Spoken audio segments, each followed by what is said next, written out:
The championship battle was thought to be over, but could Lando's point swing in Mexico be turning the tides against Max Verstappen? On a track known for great drives, will Charles redeem himself from his DNS upset last year? Will Ferrari close up to McLaren in the Constructors, or will the Papaya team return to dominant form? F1 heads to Brazil to find out. But the road to Interlagos is at a standstill. So you might as well cool those brakes. Tune into the relaxing tones of Traffic Paradise Radio and chill with us for a while.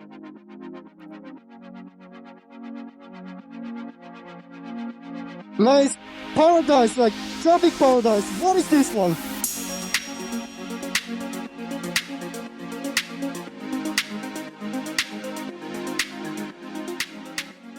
Hello and welcome to Traffic Paradise Radio. I'm Uno and joining me today are Immy. Hi. And Niamh. Hi. How are you guys doing? Are you excited for Brazil?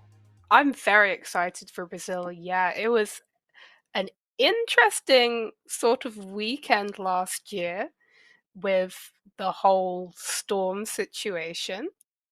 Yeah, I'm really excited for Brazil. It was one of the only ones last year, like about the time I first properly got into F1, that I wasn't able to interact with as a fan or anything. So I'm excited. It's such a cool track. I love it.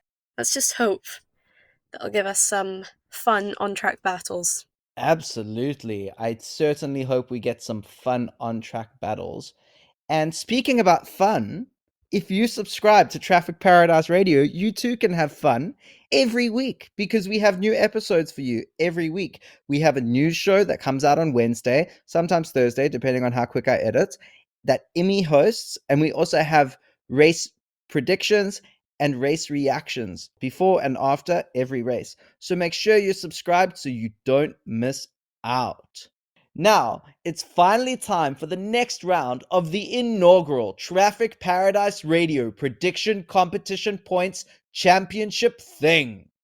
We really need to come up with a better name for that. No. Please? Maybe. Thank you. Okay. So, we will be predicting what will happen at the Brazilian Grand Prix at Interlagos in São Paulo. Okay, so starting us off, Niamh, what are your predictions for the podium? My predictions are P1, Charles Leclerc, P2, Lando Norris, and P3, George Russell. Ferrari seem to be really strong. McLaren also seem to be really strong, and I'm a bit delusional. I want George Russell to get another podium. I'd say 90% of my predictions are based purely on delusions and like wild hopes and dreams. So I have no problem with you doing that. Next up, we have Immy. Immy, what are your predictions? For P1, I'm predicting Charles Leclerc. And as much as Ferrari, yes, very strong. What I'm thinking here, there's a trend.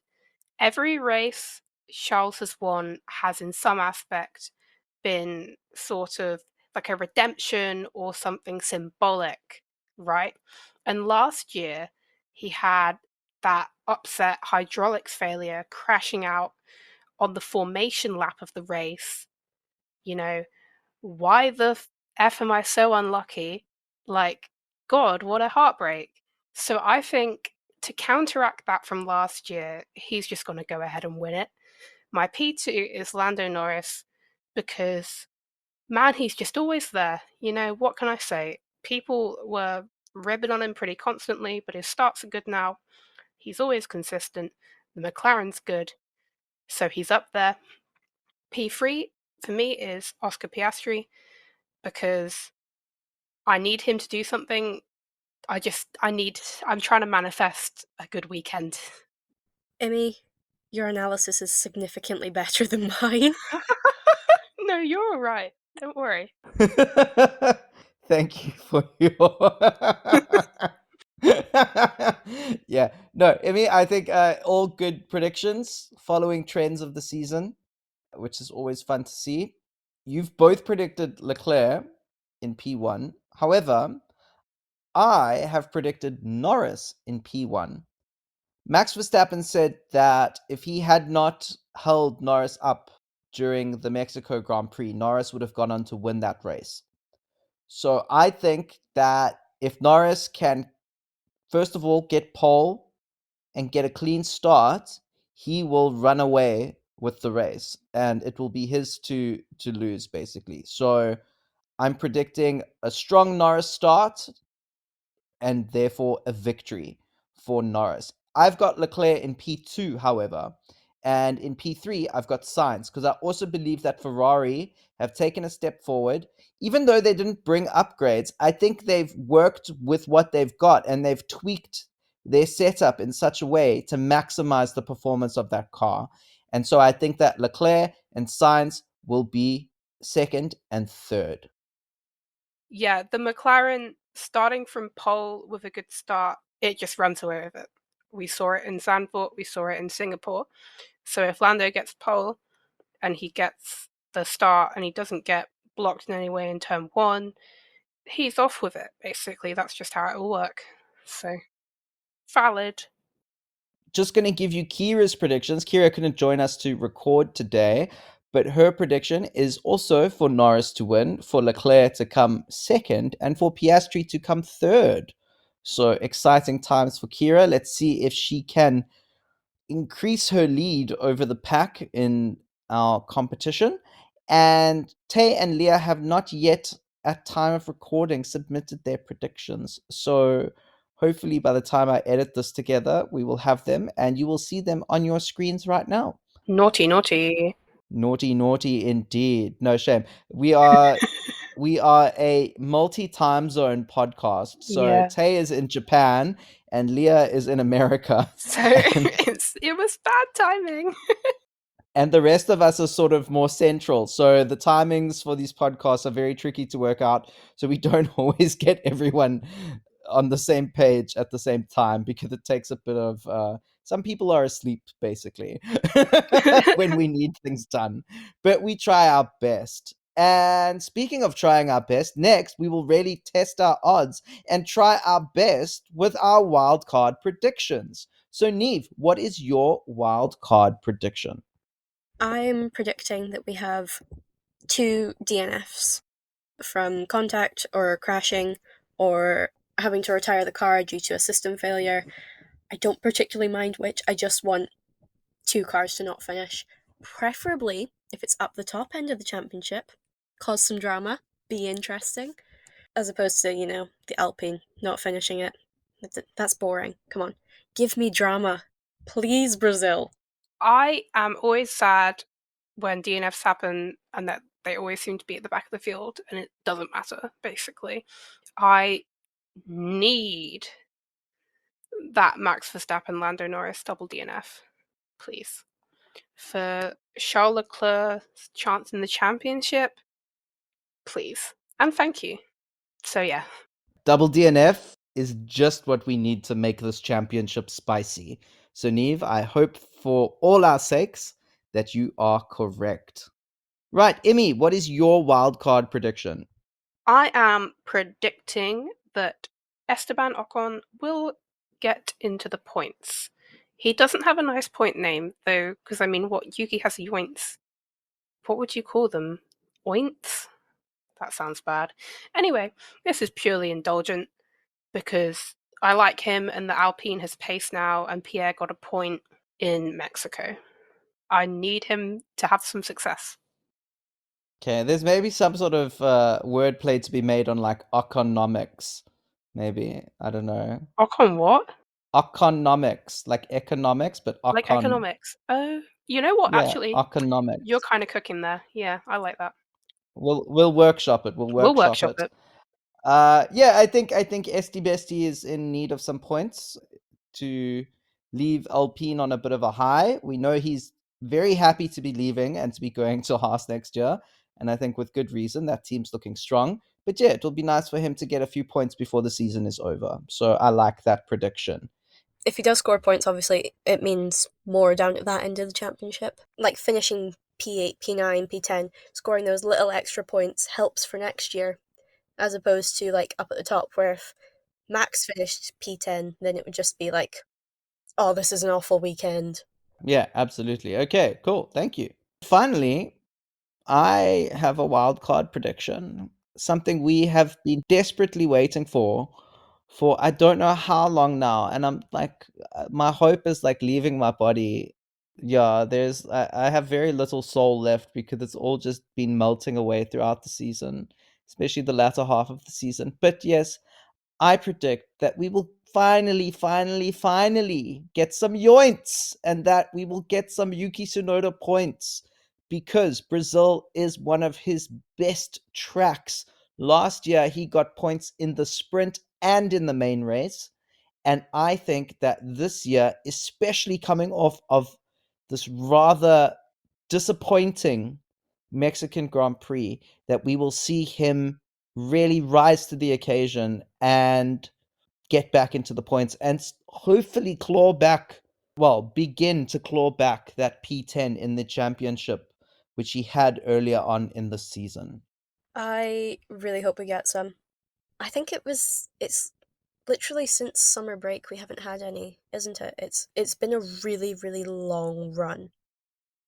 And I think we deserve it. Come on, he crashed twice in Mexico. Brazil, give us something, please. We need joints.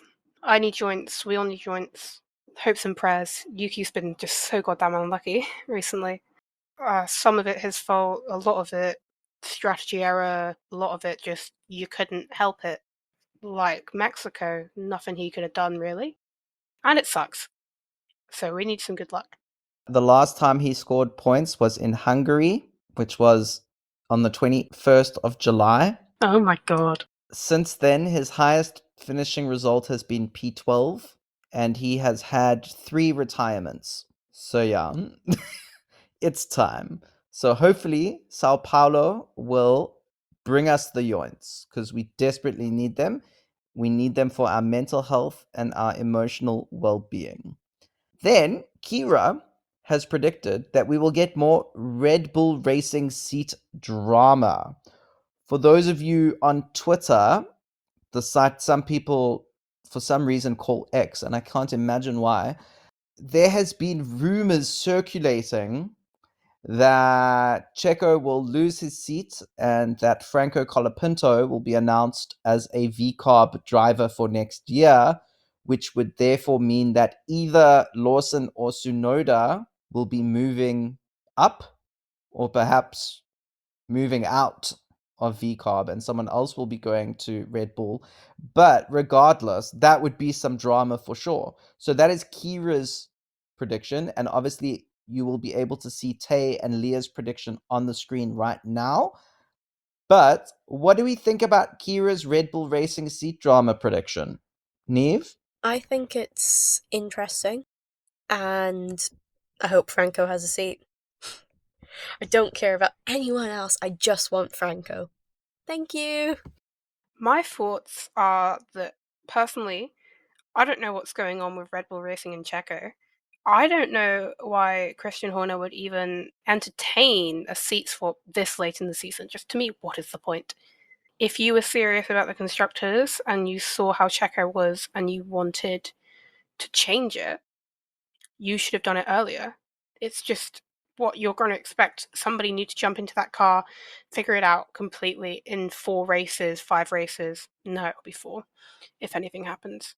No, I've just magicked up another race. It'll probably be 3 if anything happens. They're not going to kick him out before Brazil. So you expect them to suddenly salvage the Constructors' Championship. It's not like he said anything's happening. It's just the fact Christian hasn't struck it down that I find bizarre. I just don't know why he would. Really, the only person who could replace Checo at this point of the season is Liam Lawson, because he's the only person who's driven that car. And I don't think, given his form at the previous weekend, that seems like a good idea. So I think they're going to stick it out with Checo. But we might get an announcement about next year. I don't see them replacing Checo this year. It just seems... If they were going to do it, they would have done it already. I don't think they would have waited for Mexico. They didn't wait for Cota to get rid of Daniel Ricciardo, where they knew that would be his biggest race of the season, other than obviously Australia. So I don't know. I don't see it happening in terms of Checo losing his seat for the rest of the season. But I could definitely see something with Franco. I could definitely see something there because we do know he's looking for a seat.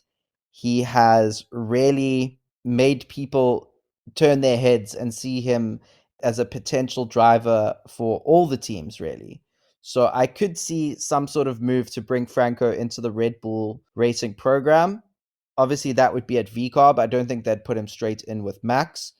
But yeah, if that happens, it would mean that either Yuki or Liam are getting promoted or fired, which will be seriously interesting and indeed dramatic. So, Kira, we look forward to see whether or not your prediction comes true.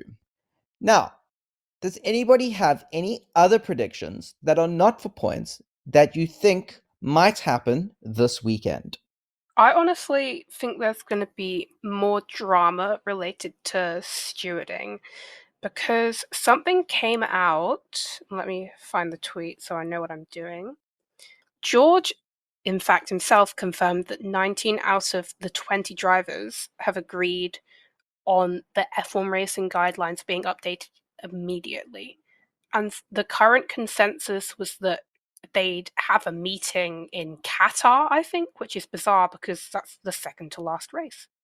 Second to last, penultimate. That's what I meant. Which it feels like at that point, for 2024, that's pointless. But 19 out of 20 want it now. And that is a big number. So either they're going to have that meeting in Brazil and that will be the drama, or something else I feel is going to happen because this just keeps boiling. Who do you think that 20th person is? Now, I don't know. I'd say Alonso, just because he's old, stuck in his ways. I I don't was know. actually going to make that joke. I was going to be like, probably Alonso. Because he was like, why must we change it? It's been this way for years. I stole it. That's okay. It's a good joke. You can have it. Niamh. My predictions are I think there's going to be a lot of mentions of Ayrton Senna this weekend. I don't think we're going to be able to go more than a couple minutes on the commentary without some sort of reference mention, because obviously this is home track. Is there a particular reason why this year there would be more mentions than another time? It was 30 years since he passed away.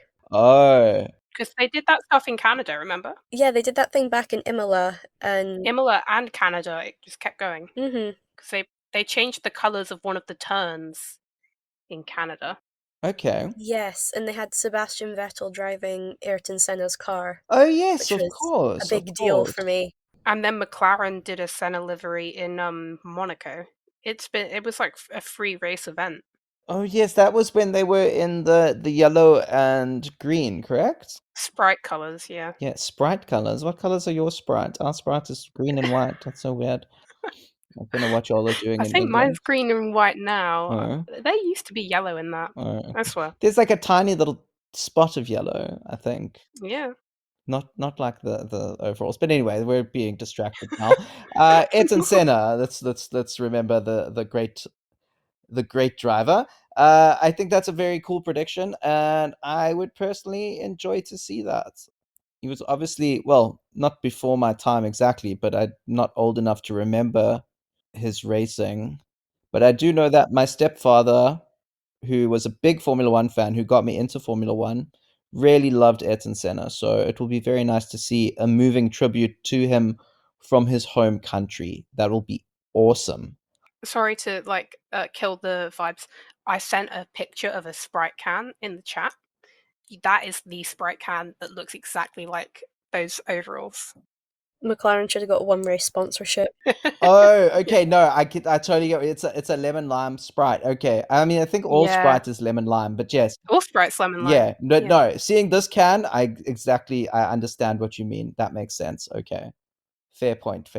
For I will include that in the edit so people know what we're talking include about. the can.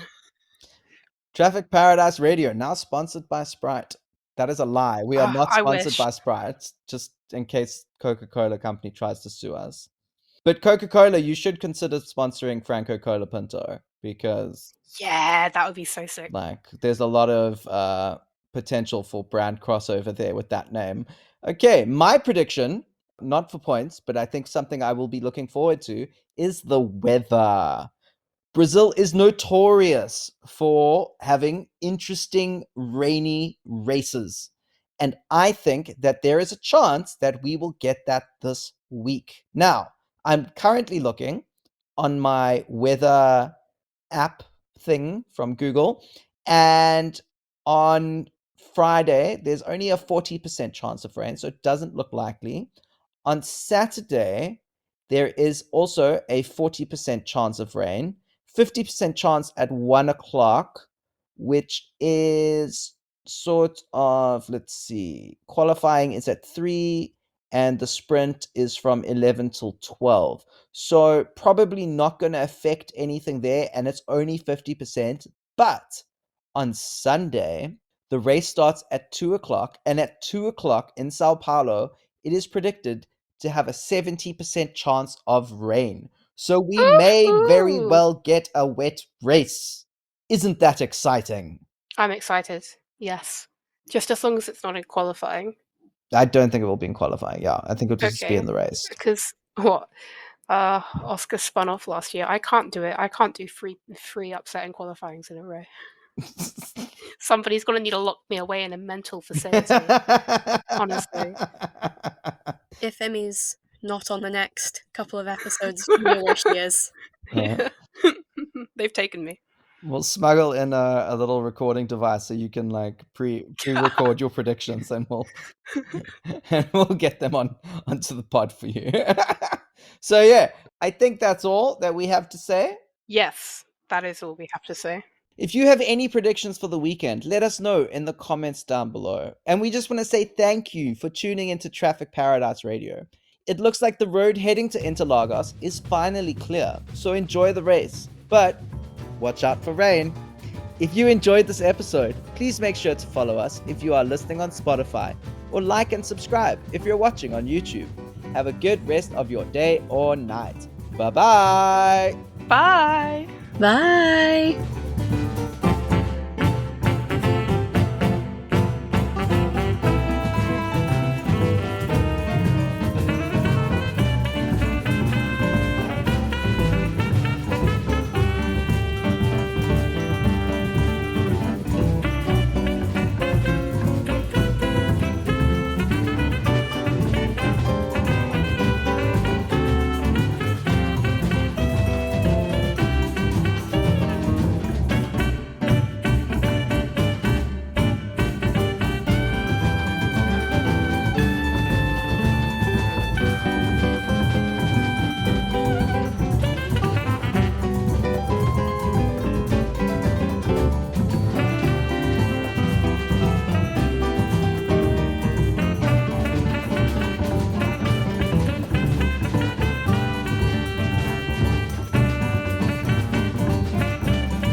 Anyone want to say anything about that?